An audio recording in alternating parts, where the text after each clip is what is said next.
নমস্কার বন্ধুরা, welcome to my channel রান্না বান্না। আজ আমি আপনাদের সাথে চানা মশলার রেসিপি শেয়ার করব। এই রেসিপিটা রুটি, লুচি, নান, পরোটার সাথে খেতে অসাধারণ লাগে। তো চলুন রেসিপিটি শুরু করা যাক। এই চানা মশলার রেসিপিটি বানানোর জন্য আমি এখানে নিয়েছি 100 গ্রাম কাবলি ছোলা। এই ছোলাটা আমি সারা রাত ভিজিয়ে রেখে ভালো করে ধুয়ে জল ঝরিয়ে নিয়েছি। চানা মশলাটা বানানোর জন্য আমি সবার আগে একটা মশলা তৈরি করে নেব। এর জন্য একটা মিক্সিং জারে 2টো মিডিয়াম সাইজের পেঁয়াজ দিয়ে দিচ্ছি 7 থেকে 8 কোয়া রসুন, দিয়ে দিচ্ছি 2 ইঞ্চি আদার টুকরো। এবার সামান্য পরিমাণে একটু জল দিয়ে এর একটা স্মুথ পেস্ট তৈরি করে নেব। দেখুন মশলাগুলোকে আমি ভালোভাবে পেস্ট করে নিয়েছি। চলুন রেসিপিটি শুরু করা যাক।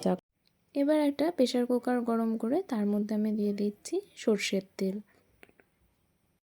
তেলটা আমি পুরো প্রেসার কুকারে ছড়িয়ে নিচ্ছি। পর তেল গরম হলে আমি এর মধ্যে দিয়ে দিচ্ছি গোটা গরম মশলা।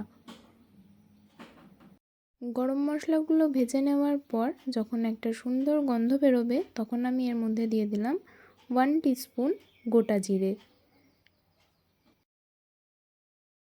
জিরেটা দেওয়ার পর একটু নেড়ে চেড়ে নিয়ে যখন জিরেটা থেকে একটা সুন্দর গন্ধ বেরোবে তখন আমি তৈরি করে রাখা মশলাটা এর মধ্যে দিয়ে দেব। মশলাটা দেওয়া হয়ে গেছে। এবার আমি এর মধ্যে দেব 1 টিস্পুন লবণ, দিয়ে দেব 2 টিস্পুন লঙ্কার গুঁড়ো। ঝালটা আপনারা যেরকম পছন্দ করেন সেভাবে ব্যবহার করবেন। দিয়ে দিচ্ছি 1/2 টিস্পুন হলুদ গুঁড়ো, আর দিয়ে দিচ্ছি জিরে ধনে গুঁড়ো 1 টিস্পুন।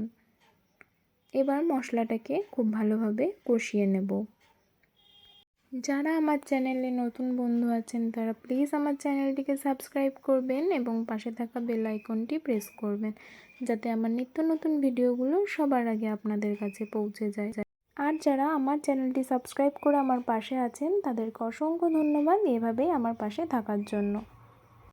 দেখুন মশলাটা খুব ভালোভাবে কষে গেছে। এবার যে বাটিতে আমি মশলাটা তৈরি করেছিলাম তার মধ্যে অল্প পরিমাণ জল দিয়ে আমি এর মধ্যে দিয়ে দিচ্ছি।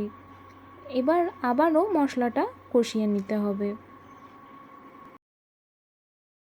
দেখুন জল দেওয়ার পর আমি 5 মিনিট ধরে মশলাটাকে কষিয়ে নিয়েছি। মশলাটা খুব ভালোভাবে কষে গেছে। এবার আমি এর মধ্যে কাবলি ছোলাগুলো দিয়ে দেব। কাবলি ছোলাগুলোও আমার দেওয়া হয়ে গেছে। এবার আমি খুব ভালোভাবে মশলার সাথে কাবলি ছোলাগুলোকে মিশিয়ে নেব। এই সময় গ্যাসের ফ্লেমটাকে মিডিয়ামে রেখে খুব ভালোভাবে মশলার সাথে কাবলি ছোলাগুলোকে মিশিয়ে নিতে হবে।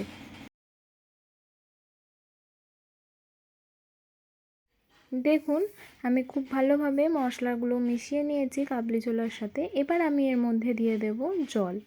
এখানে আমি 4 কাপ জল ব্যবহার করছি। আপনারা আপনাদের পরিমাণ মতন ব্যবহার করে নেবেন।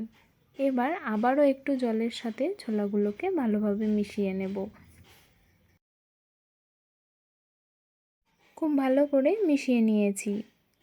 এবার প্রেসার কুকারের ঢাকনা বন্ধ করে 8টা সিটি দিয়ে নেব, কারণ এই ছোলাটা সিদ্ধ হতে একটু বেশি টাইম নেয়।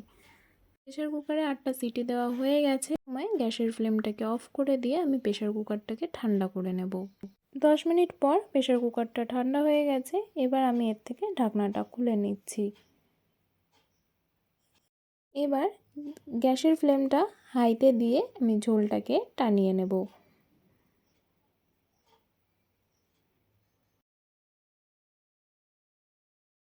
এই সময় আমি এর মধ্যে দিয়ে দিচ্ছি 1 টিস্পুন লবণ। লবণটা দিয়ে খুব ভালোভাবে মিশিয়ে নেব। লবণটা আমি খুব ভালোভাবে মিশিয়ে নিয়েছি। এরপর আমি এর মধ্যে দিয়ে দেব 1 টিস্পুন গরম মশলার গুঁড়ো, দিয়ে আবারও ভালোভাবে নেড়ে চেড়ে নিয়ে গ্যাসের ফ্লেমটা মিডিয়ামে রেখে আরও 2 মিনিটের জন্য ফুটিয়ে নেব। 2 মিনিট পর দেখুন ঝোলটাও অনেকটা টেনে গেছে আর আমার রেসিপিটাও প্রায় হয়ে এসেছে। এরপর আমি এর মধ্যে দিয়ে দেব কুচিয়ে নেওয়া ধনেপাতা। এবার এটাকেও খুব ভালোভাবে মিশিয়ে নেব।